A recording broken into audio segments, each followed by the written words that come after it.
segundo dados oficiais do Ministério da Previdência Social, e que, diga-se de passagem, excluem os trabalhadores autônomos e os trabalhadores domésticos, nós temos no nosso país 81 acidentes de trabalho por hora.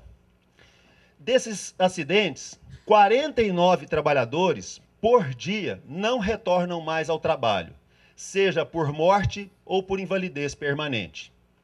Se nós projetarmos esses números, nós podemos chegar à conclusão que são 17.885 trabalhadores por ano que não retornam ao trabalho em virtude de morte ou de invalidez. Ou seja, seriam 178.850 trabalhadores por década. Só para os senhores terem a dimensão do que eu estou dizendo, a guerra do Iraque, em uma década, matou 174 mil pessoas. Ou seja, nós temos aqui no nosso país uma guerra do Iraque silenciosa. E nós não estamos percebendo a gravidade deste problema. Um trabalhador brasileiro hoje, para esvair a sua saúde num meio ambiente de trabalho insalubre em grau médio, receberia algo em torno aí de R$150. O que, convenhamos, é muito pouco para tanto.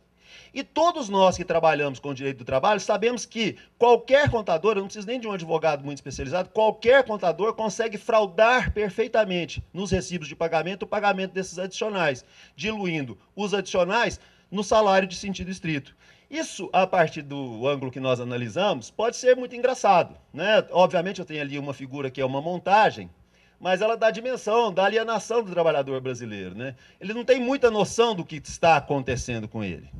Isso pode ser muito engraçado a partir da perspectiva que eu encaro. Mas, por outro lado, pode ser muito dramático. Então, veja bem, o que aquelas estatísticas frias e esses elementos jocosos escondem é aquela realidade dramática que nós vimos naquela última foto. Bom, com base nesse diagnóstico, eu chego à conclusão que é necessário que nós façamos uma ressignificação do direito do trabalho. Ou seja, que nós possamos pensar e refletir sobre a possibilidade de construção de um novo modelo justo-trabalhista. E para isso, talvez seja importante nós refletirmos um pouco, para pensarmos nesse novo modelo, nós refletirmos um pouco sobre o modelo de Estado que nós temos hoje delineado nos tratados internacionais de direitos humanos e nas constituições dos países democráticos. Talvez seja interessante para nós compreendermos o que esse novo modelo de Estado diz, retomarmos alguns elementos históricos, como, por exemplo, a Segunda Guerra Mundial. Nós sabemos que o Estado liberal e o Estado social tinham como o principal objetivo promover a tutela da propriedade. E, para isso, os detentores dos meios de produção apostavam no modelo jurídico chamado legalista e que dá origem ao positivismo jurídico. Mas, por ocasião da Segunda Guerra Mundial, nós percebemos que, em nome do cumprimento estrito da legislação, sem nenhum diálogo com a ética, foram cometidas as maiores atrocidades que se tem notícia na história da humanidade. E isso nos levou a deflagrar um processo de reflexão e um momento diferenciado do direito que nós chamamos de pós-positivismo. Nós não sabemos muito bem, com muita clareza, o que é o pós-positivismo.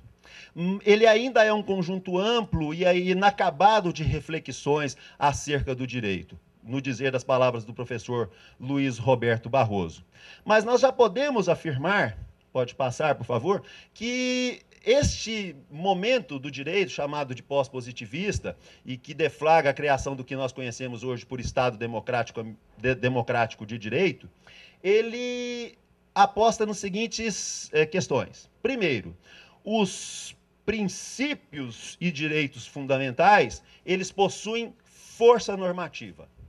Eles não são meras pautas programáticas ou declarações de boas intenções. Eles possuem força normativa. Se eles possuem força normativa, eles devem ser aplicados imediatamente. Tal como, aliás, nos diz a nossa Constituição no artigo 5º, parágrafo 1º, e às vezes nós não percebemos. Mas esses direitos possuem uma dimensão subjetiva, na medida em que eles geram garantias para o cidadão. Mas eles também possuem uma dimensão objetiva, porque eles se espraiam por todo o ordenamento jurídico como vetores hermenêuticos e fazem parte, portanto, do processo de interpretação e de construção do direito. Além disso, eles têm eficácia vertical, na medida em que eles vinculam o Estado, mas são dotados também de eficácia horizontal, na medida em que eles vinculam os particulares. Nós sabemos que num mundo hoje globalizado como o nosso, cada vez mais complexo, nem sempre o Estado é o maior agressor das liberdades públicas. Às vezes, os grandes conglomerados econômicos agridem direitos fundamentais das pessoas muito mais mesmo do que os piores e mais perversos estados ditatoriais. Como resultado disso tudo, há uma modificação substancial na atividade do Estado juiz. No Estado liberal e no Estado social, o juiz ele era apenas a boca da lei. O fundamento de validade da lei era apenas a sua aprovação formalmente válida perante o poder legislativo. A partir desse momento, a função do juiz era absolutamente descritiva.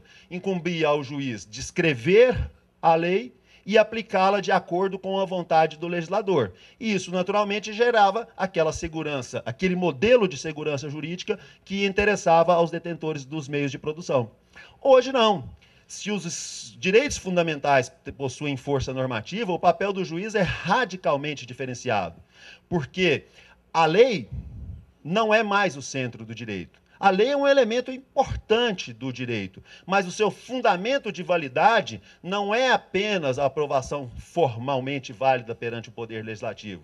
É, sobretudo, o diálogo que a lei produz com a ética, embebida dos princípios e dos direitos fundamentais.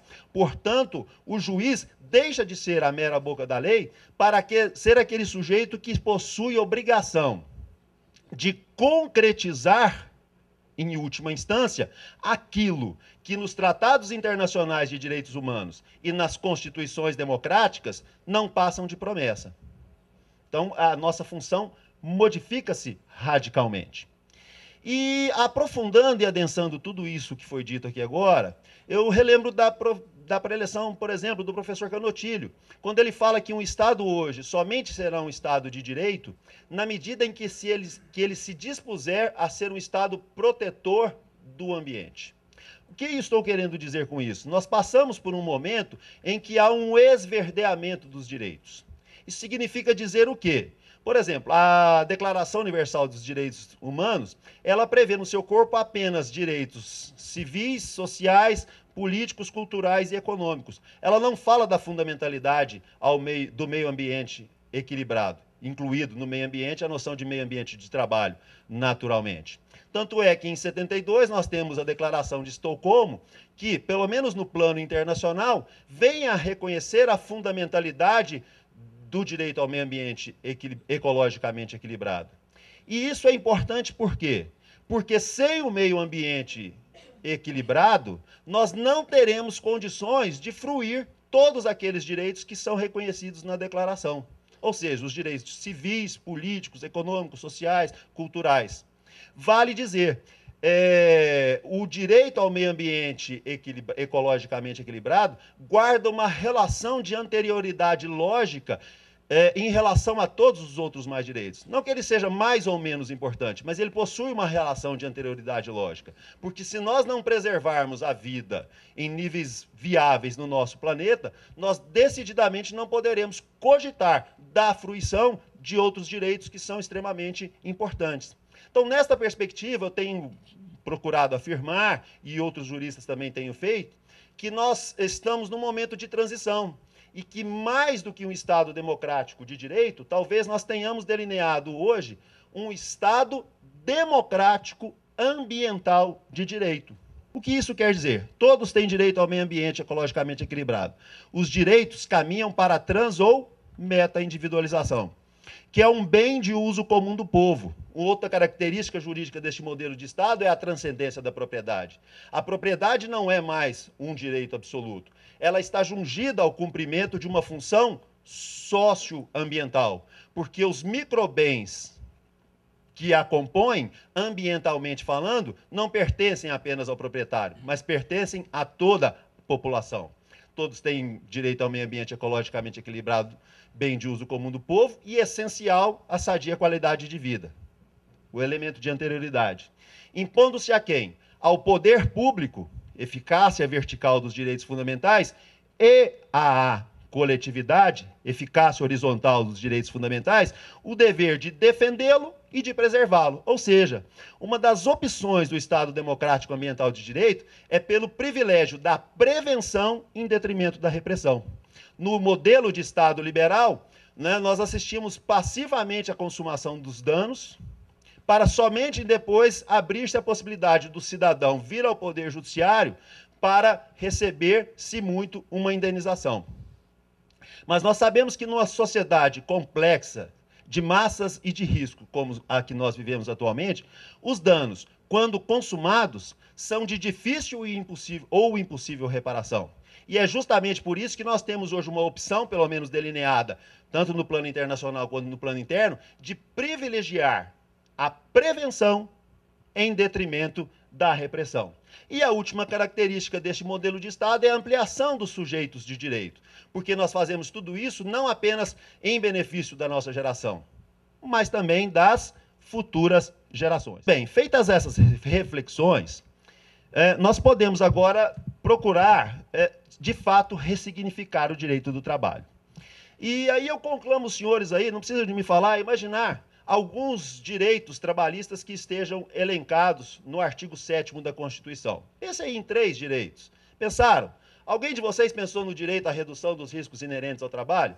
Certamente que não. Pensaram em hora extra, em adicional noturno, em adicional de insalubridade, em adicional de periculosidade.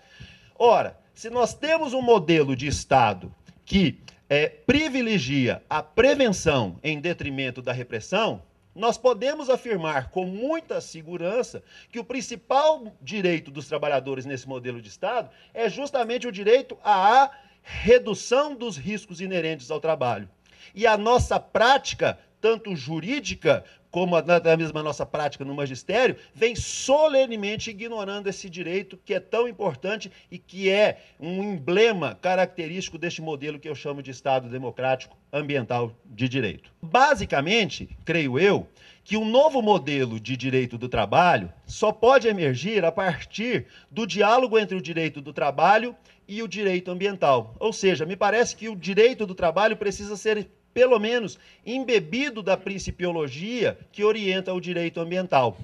Eu falo dos princípios do desenvolvimento sustentável e do poluidor pagador, vistos pelas óticas da prevenção, da precaução e da responsabilidade fundada nos riscos.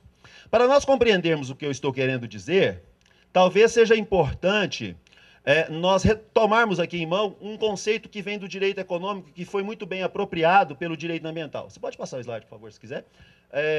Que é a noção de externalidades. Todo processo produtivo gera resultados que não estão previstos inicialmente no plano de negócios. Eles podem ser positivos ou negativos. Quando eles são positivos, nós temos externalidades positivas. Quando eles são negativos, nós temos externalidades negativas. Por exemplo, a poluição é uma externalidade ambiental negativa. Nós podemos cogitar da existência de poluição de índole trabalhista? Certamente que sim. Todas as vezes que nós temos a degradação do meio ambiente de trabalho a ponto de causar um acidente ou uma doença ocupacional, nós tivemos poluição trabalhista. E a questão é a seguinte: quem deve arcar com os custos desta poluição? É isso que o Instituto da Externalidade do Direito Econômico quer nos colocar. Quem arca com os custos dessas externalidades negativas? Em síntese, a pergunta central é a seguinte: é lícito ao detentor do meio de produção privatizar os seus lucros e socializar as suas perdas? Ou seja, ele se vale do trabalho, da força de trabalho das pessoas, aufere lucro com isso, o dia que o trabalhador está acidentado, ele fica por conta da Previdência Social e todos nós custeamos o tratamento desse trabalhador? Ou seja, é lícito ele privatizar os lucros e socializar as suas perdas? Evidentemente que não. E é justamente isso que o princípio do poluidor pagador visa esclarecer. Primeiramente, O empregador poluidor, no nosso caso específico, vou assim dizer, ele deve pagar para não poluir. Ou seja, ele deve custear todas as medidas preventivas e precaucionais que sejam necessárias a manter o ambiente de trabalho em ambiente num módulo sustentável, para que não haja agressões à integridade vital do cidadão trabalhador. Mas, se ainda assim, tomadas todas as medidas preventivas e precaucionais, nós não conseguimos impedir que danos ocorram à saúde do trabalhador, esse empregador poluidor deverá pagar por ter poluído. E quando eu falo em pagar objetivamente por ter poluído, ou seja, por ter maltratado a integridade vital do cidadão trabalhador. E aqui me parece que é absolutamente pertinente nós pensarmos na possibilidade de utilizarmos no direito do trabalho aquilo que diz no artigo 14 do parágrafo 1º da Lei 6938 de 81, que é a Lei da Política Nacional de Meio Ambiente, que o poluidor fica obrigado, independentemente da existência de culpa, a indenizar ou reparar os danos causados ao meio ambiente e a terceiros, inclusive os empregados, afetados pela sua atividade. Ou seja, a indenização, se houver, deverá ser em parâmetros objetivos e não subjetivos, como nós temos visto tão intensamente na prática dos nossos tribunais. Se nós queremos um novo modelo de direito do trabalho, nós temos que necessariamente pensar em um novo modelo de processo do trabalho. O modelo processual trabalhista que nós temos ainda é um modelo que está ligado ao liberalismo jurídico e que tem sido pensado, principalmente nos tribunais superiores, nos marcos do processo liberal.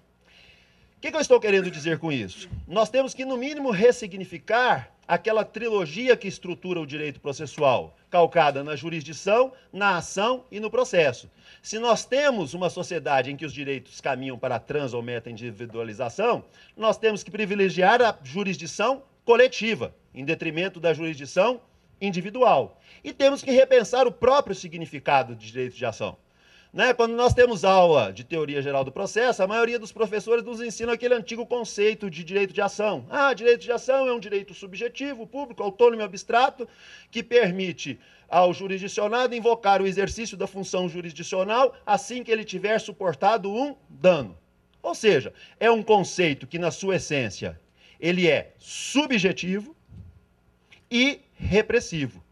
Ora, se nós temos um modelo de Estado que caminha para a transindividualização e que tem como nótula característica o privilégio da prevenção em detrimento da repressão, nós não podemos continuar a cultivar um modelo de ação que seja subjetivo e repressivo. É necessário que o direito de ação seja pensado numa perspectiva transindividualizada e que ele possa ser exercitado em um viés preventivo. E para isso é necessário que nós façamos uma ruptura com a teoria trinária de classificação das ações cognitivas. No direito liberal, no processo liberal, as ações condenatórias são o centro do mundo. No processo contemporâneo, as ações principais têm que ser as ações mandamentais e não necessariamente as condenatórias. Porque é por via da inibição ou da remoção do ilícito que nós conseguiremos subministrar o exercício da função jurisdicional numa perspectiva preventiva e não meramente repressiva. Também temos que repensar o processo. O processo, para os processualistas liberais, é o quê? É um instrumento técnico de declaração da vontade da lei, independentemente da justiça do caso concreto.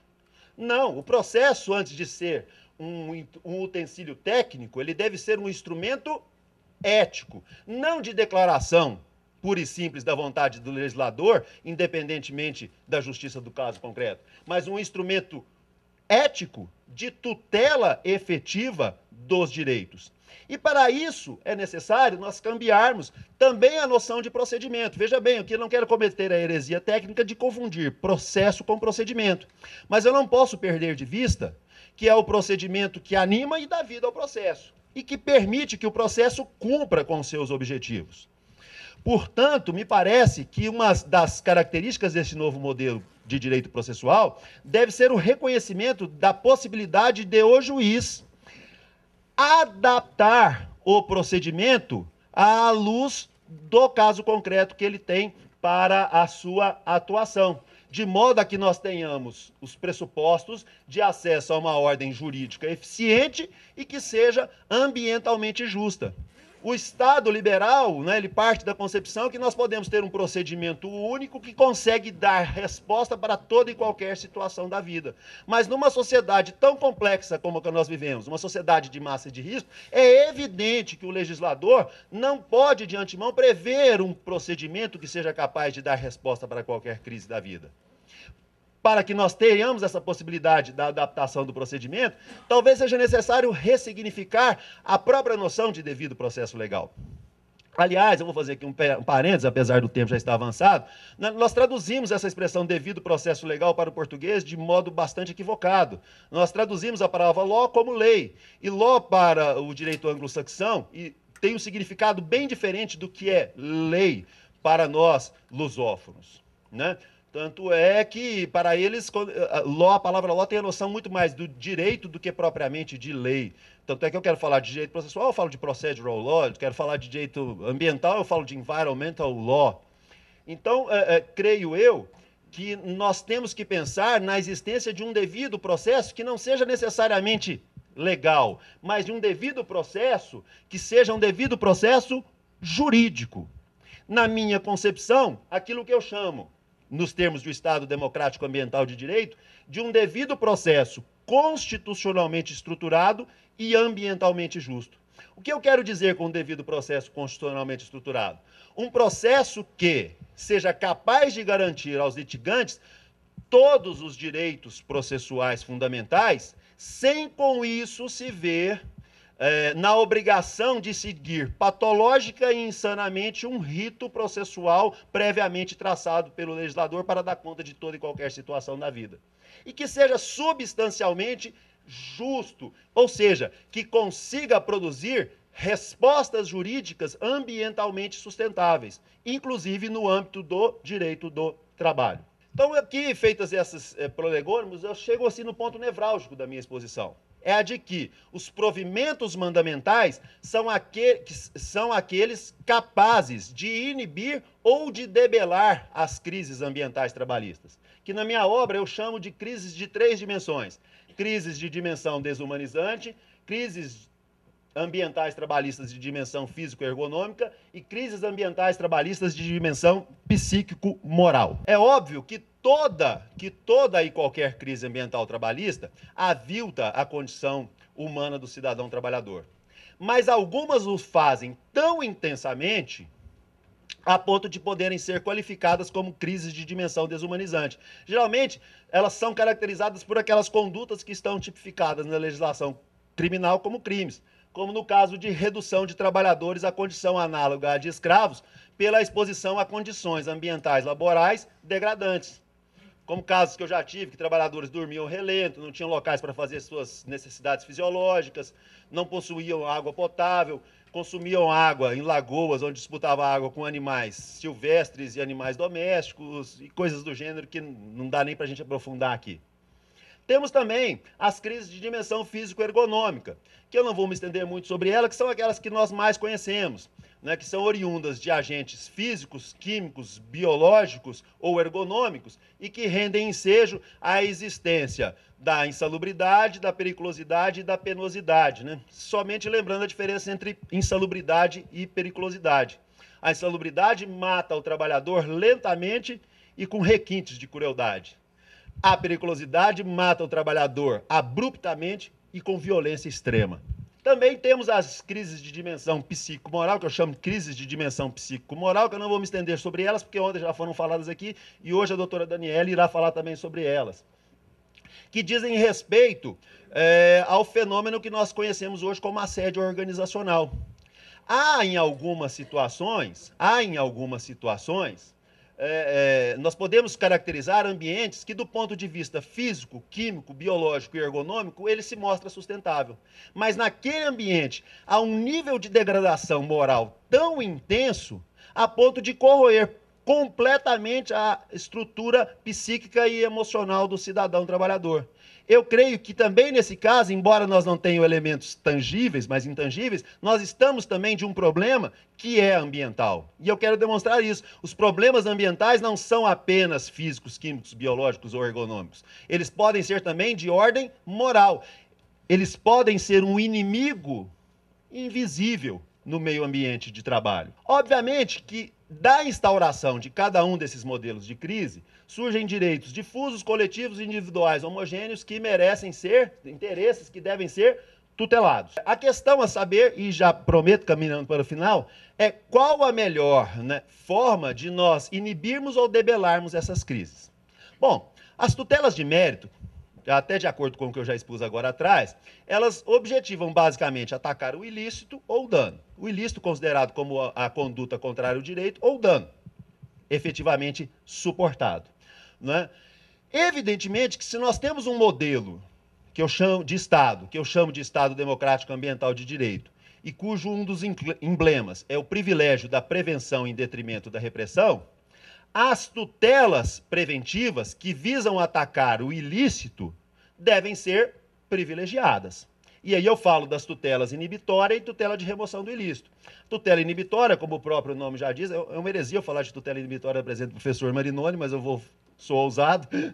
A tutela inibitória, naturalmente, ela visa o quê? Inibir a ocorrência ou a repetição de um ilícito.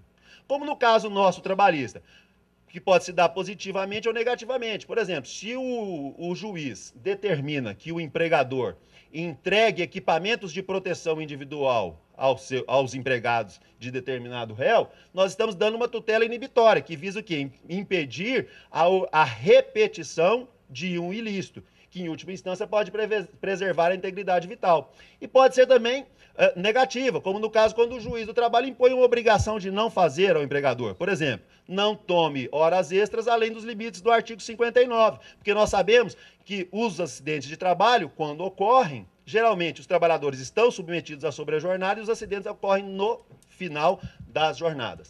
Mas há algumas circunstâncias em que o ilícito ocorre e se exaure. Mas ainda assim, se exaure porque ele não tem, enquanto ilícito, a possibilidade de se repetir. Mas ele continua gerando efeitos no tempo. Aí abre-se margem para a utilização da tutela de remoção do ilícito. Caso que eu já tive prática. Eu tive um caso em uma jurisdição que eu atuei, em que o empregador construiu o seu depósito de agrotóxicos contiguamente ao alojamento dos trabalhadores. Ou seja, os trabalhadores dormiam, se alimentavam, descansavam inalando agrotóxicos. Perfeito? Evidentemente, o ilícito ali, ele ocorreu e se exauriu e ele, como ilícito, ele não se repete. Mas ele precisava ser removido para preservar a saúde do trabalhador. Nesse caso, nós demos uma tutela de remoção do ilícito. Olha, tire o depósito de agrotóxico ou o alojamento desse lugar. Os dois juntos não podem ficar. Perfeito? Mas nem sempre nós conseguimos inibir ou remover o ilícito atempadamente. Aí abre-se margem para as tutelas repressivas. E nós temos pelo menos duas modalidades de tutelas repressivas, que é aquela tutela que é a tutela ressarcitória pelo equivalente monetário, que nós conhecemos bem e que nós lidamos todo dia com ela, que visa indenizar alguém que tenha suportado um dano. Mas nós podemos também trabalhar com a ideia de uma tutela ressarcitória na forma específica. Ou seja, nós podemos, na perspectiva ressarcitória, recompor o bem que foi molestado, para assim reparar o dano que ocorreu. Essa é uma tutela muito utilizada no direito ambiental e que pode ser perfeitamente utilizada no direito do trabalho. Por exemplo, vamos pensar aqui num caso de exposição de trabalhadores à condição análoga de escravos em virtude da exposição a condições ambientais degradantes. O que permite a renitência do trabalho escravo no nosso país em pleno século XXI? São fatores estruturais, como falta de escolas, falta de um ensino de melhor qualidade, a falta de elementos culturais, a falta de elementos ligados à saúde. Por que, portanto, ao invés de revertermos um dinheiro para o FAT, quando nós temos uma situação em que há a configuração desse trabalho escravo nessa natureza, nós temos aquilo que nós chamamos de dano moral coletivo. Nós teríamos duas maneiras de pensar no ressarcimento desse dano.